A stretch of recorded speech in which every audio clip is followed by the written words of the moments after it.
안녕하세요. 반갑습니다. 여기는 대전 무형문화재 전수회관이고요. 여기 오시는 분들이 좀 당황하실 거예요. 여기 좀 박물관하고 다른데 일반 박물관하고는 좀 성격이 다릅니다. 여기 들어오시면 아시겠지만 여기는 말 그대로 전수회관이에요. 그래서 우리 이 인류 문화의 유산인 무형문화재를 이렇게 보여드리기도 하지만 목록화해서 잘 안전하게 보호하고 전수 또 계승하려고 만든 곳입니다. 그래서 2층에는요, 이따가 보시겠지만 교실이 있어요. 교실에서 이제 수업을 해주실 수 있는 그런 공간이 있고요. 여기 아래는 공연장과 전시실이 있습니다. 먼저 전시실로 이동하겠습니다.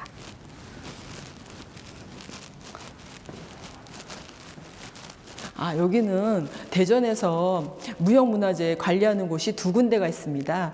대전역 앞에 전통나래관에서는 기능 위주로 담당을 하고 있고요. 저희는 여기서는 예능 위주로 이제 담당을 하고 있어요. 그래서 여러 선생님들이 계시는데 한번 살펴보시겠습니다. 이분들이 계세요.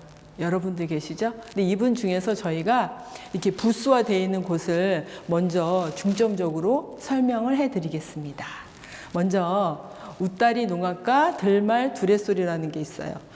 이것은 여러분들이 아마 아실란가 모르겠네요. 농악이 그 유네스코 인류 무형유산에 등재가 됐습니다. 저희 우리나라에서는 아마 4개가 같이 들어가 있죠. 씨름, 아리랑, 김장, 줄다리기 이렇게 4개와 같이 농악도 그 유네스코 인류 무형유산에 같이 등재가 됐습니다. 그런 농악에서 우리나라 전체에 퍼져 있죠, 농악이. 근데 그 중에서 웃다리 농악이라 하면 바로 어려운 단어가 아니에요. 경상도나 전라도 위에서 행해졌다. 그래서 경기권이나 이 충청도권에서 행해졌던 농악을 웃다리 농악이라고 합니다. 근데 그분이 사실은 이 근간에 이런 분은 이제 돌아가셨어요. 고 송순갑 분이시라는 분인데 그분이 이제 뿌리가 돼서 그분이 이끌었던 남사당패가 뿌리가 돼서 지금의 근간을 이룬 거죠. 지금 형태를. 근데 그분의 제자 유창렬 씨하고 아들이신 송독수님이 같이 이걸 이끌어 가고 계세요. 이 두 분이 대전 무형문화재 1호이십니다. 그분들이 하고 계신데 웃다리 농악의 특징은 뭐냐면 다른 타 지역의 농악하고는 다른 게 이제 가락이 있어요. 가락이 이제 노는 그 은율이 있는데 그 중에서 칠제 가락이라는 거하고 무등탁이라는 게 있는데 그 두 개가 아주 확연한 차이를 보입니다. 타 지역의 농악에 비해서. 칠제 가락은 이제 변주가 굉장히 많대요. 변주가 화려하고 빠르고 또 맺고 끊음이 정확하답니다. 원래 우리나라 전통 이렇게 음악 같은 거는 원래 이렇게 조용히 끝나거든요. 언제 끝나는지 모르게 하고 이렇게 조용히 끝나는데 이 웃다리 농악은 예외입니다. 짱짱짱 하고 끝나고 이렇게 변주가 빠르면서도 정확하게 끝나요. 그리고 무등탁이 뭐냐면 그냥 농악을 하는 게 아니라 여러 가지 이렇게 지금 같으면 뭐라고 표현할까요? 변형을 일으키는데 이 사람 위에 목 위에 한 사람을 태우고 양쪽 손에 2사람을 태웁니다. 그 내 위에 3사람이 타겠죠. 그리고 가운데 위로 또 한 사람을 세워요. 그래서 그 당시에 그 무등타기를 하면 그 노는 판에서의 절정이라고나 할까? 그런 클라이막스가 됩니다. 그 무등타기를 함으로써. 그런 특징을 갖고 있는 게 사실 웃다리 농악입니다. 그리고 제가 설명을 처음에 약간 놓쳤던 부분이 있네요. 뭐냐면 우리나라 농악에서 사실은 이 악기를 같이 쓰는 거예요. 소고, 태평소, 장구, 부, 징, 꽹과리가 있는데 이것을 같이 쓰는 소리가 또 있습니다. 그게 뭐냐면 바로 두레 풍악장이라는 건데 두레 풍악장이 바로 이 들말 두레소리에 포함됩니다. 농악은 건립농악이라고 해서 이렇게 가가호 축수를 해주고 이렇게 돈도 받고 곡식도 받고 그 돈으로 다리를 세우기도 하고 이렇게 축제처럼 분위기를 즐기는 농악이라면 이 들말 두레소리는 이 악기를 같이 쓰는데 약간 성격이 다르죠. 일종의 일 노래예요. 근데 둘말 둘의 소리가 가장 많이 퍼졌던 곳이 어디냐면 대전의 목상동이라는 곳입니다. 지금의 어떻게 설명하면 더 편하게 알으실까요? 한국타이어공장? 뭐 그 대덕 쪽에 있어요. 그쪽 앞에 있는 곳인데 거기가 엄청 비옥한 그 평야였다고 해요. 그러니까 제일 대전 지역에서 곡식을 많이 생산해냈던 비옥한 지역입니다. 거기서 이렇게 퍼져나왔던 노래죠. 들만 노래소리는 먼저 이게 선소리꾼이라고 먼저 선창을 해요. 앞에서 소리꾼이. 그러면 그 같이 일하던 사람들이 후렴구를 같이 따라 부르면서 넘어가는, 그렇게 이렇게 흥이 나는 그런 노래죠. 그런데 이게 특이한 게 뭐냐면 그 당시에 거기 살던 가구 수가 80호에서 100호 정도 된다고 해요. 그러면 그 가구당 한 가구당 1인이 나가서 참가를 하는 거예요. 그 두레소리라는 게. 그러니까 한 80명에서 100명이 나오는 거겠죠. 그래서 어우러지는, 그렇게 흥을 돋구면서 일을 하면 훨씬 더 덜 힘이 들지 않았을까. 근데 그 노래가 사실 모든 노래를 처음부터 끝까지 기억하는 분이 없으셨어요. 이게 70년대까지만 해도 그 목상동에서 울려 퍼졌던 노래인데 그거를 다시 목록화하는 작업이 1995년에 고증을 통해서 완성이 됩니다. 그래서 이 노래를 가지고 또 그 37회인가요? 그 전국 민속예술경연대회에 나가요. 그래서 대통령상을 받기도 했습니다. 그 노래를 저희가 지금 보존하고 있고 또 이 보존회에서 여기서 공연을 또 해주십니다. 이제 다음으로 넘어가겠습니다. 대전 향제 들풍류. 이거는 좀 띄어쓰기를 잘 하셔야 돼요. 대전 향제 들풍류. 뭐냐면 말 그대로 줄이라는 단어가 들어가죠. 이건 현악기 위주로 처음에 나온 것입니다. 이거는 선비들이 사실은 여가 시간에 수신과 또 풍속 교화를 목적으로 즐겼던 음악으로 일종의 방중악입니다. 실내악에서 했던 연주고요. 처음에는 이렇게 거문고, 양금, 가야금 이렇게 줄로 된 악기, 현악기 위주로 하다가 여기에 또 플러스가 된 거죠. 뭐 대금이니 피리니 단소니 이런 것들이, 새피리 이런 것들이 같이 어우러져서 이제 이루어졌는데요. 이 대전 향제 질풍류는 연주 기법이라든지 연주 순서, 연주의 변형 이런 것들이 다른 데하고는 좀 특색이 있다고 해요. 그걸 학계에서 인정받아서 지금까지 잘 유지하고 있습니다. 그 다음 판소리입니다.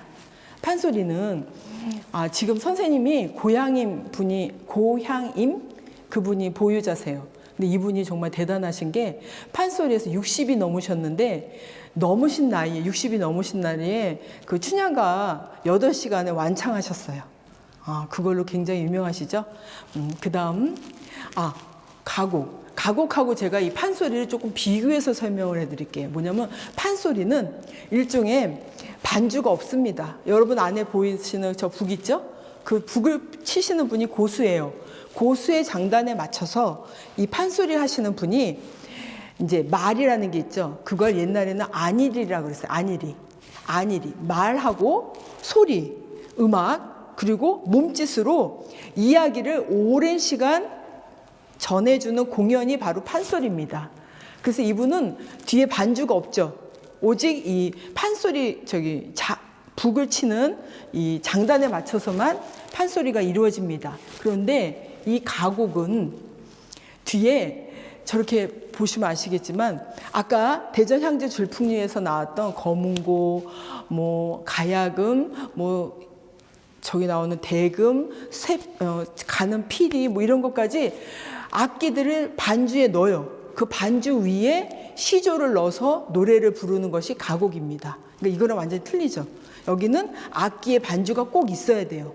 거기에 가곡이나 시조를, 노래를 이렇게 불러서 같이 얹어가는 것이 가곡입니다.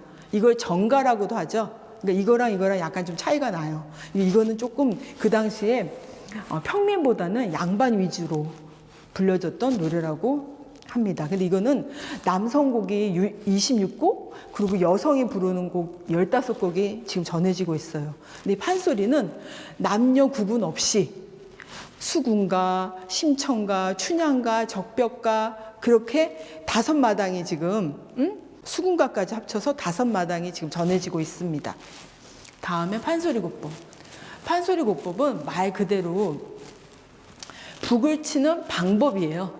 아까 저기서 제가 설명해 드렸듯이 판소리에는 꼭 이 북을 치는 장단에 맞춰주는 고수라는 분이 꼭 계셔야 됩니다. 그때 하는 고법인데 이 대전의 판소리 고법은 좀 특징이 있다고 해요.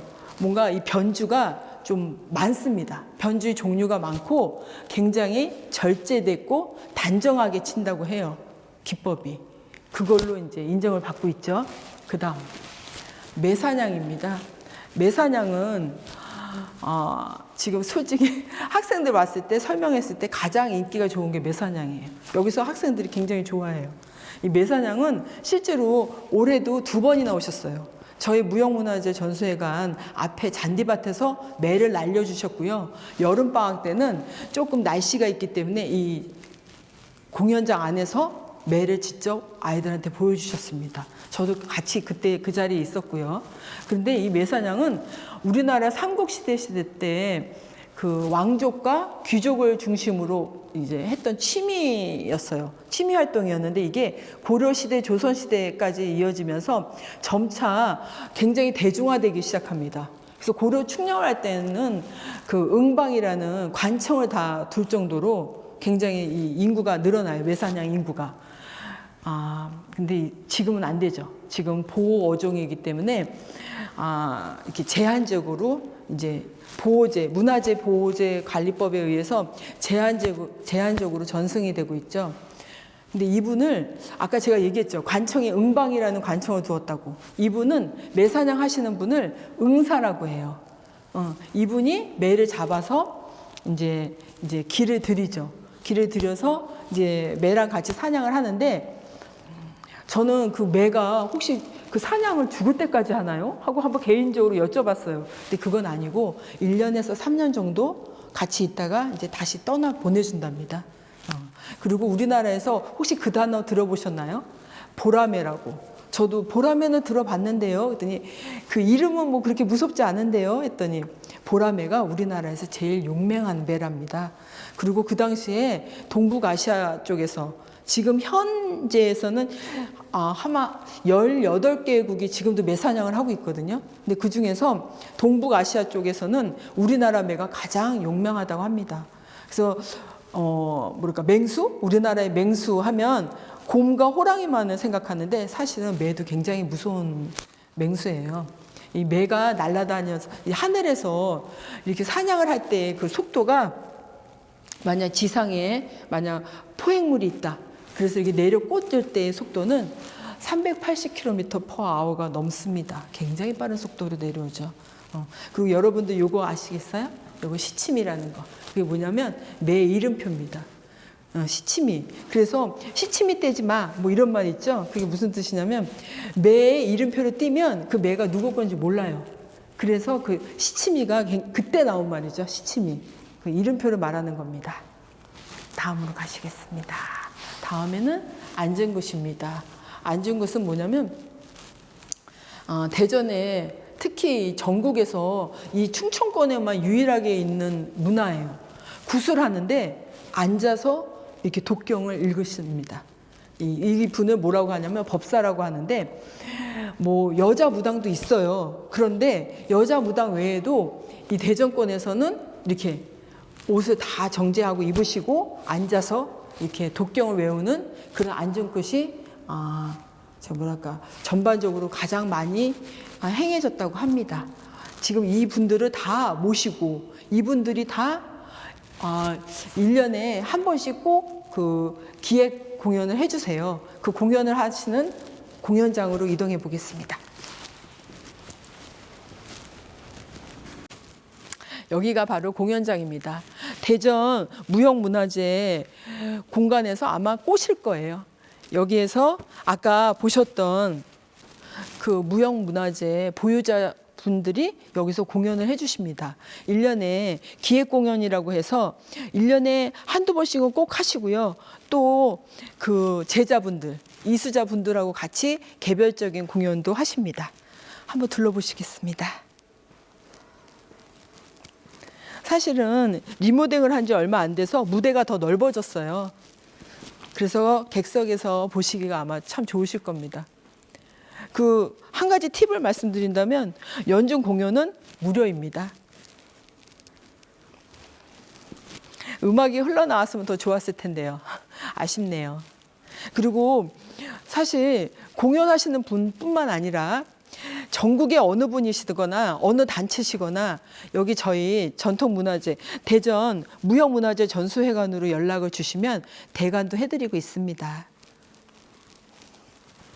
그러면 이분들이 공연뿐만 아니라 교육도 해주세요. 그 교육을 해주시는 교실로 한번 이동해 보겠습니다. 이곳은 무형문화재 전수회관의 교육실입니다. 여기 교육실이 2층에 두 군데가 있거든요. 근데 여기서는 춤 위주, 뭐 입춤, 승무 이런 것처럼 춤 위주로 여기서 교육을 해주시고 있습니다. 그러면 소리죠. 판소리라든지 뭐 가곡 이런 것을 또 교육해 주시는 교육실이 따로 있어요. 이동하겠습니다. 바로 이곳입니다. 바로 옆인데요. 여기서는 또 그런 소리 위주로 교육을 하고 계십니다. 오늘 여기까지 설명을 드렸는데요. 사실은 무형문화재 전수회관에 또 한 가지 남은 곳이 있어요. 그곳이 어디냐면 악기 체험을 할 수 있다는 겁니다. 여러분들이 이제 연말이 다가오죠? 연말이 다가오면 서울에 보신각에서 보신각 종을 두드리는 행사를 하죠. 종을 친다고 하죠.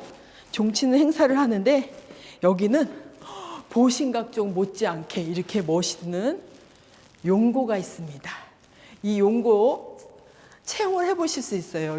여기 오시면. 아마 용고 체험을 할 수 있는 곳이 그렇게 흔치 않을 겁니다. 제가 한번 두들겨 볼게요.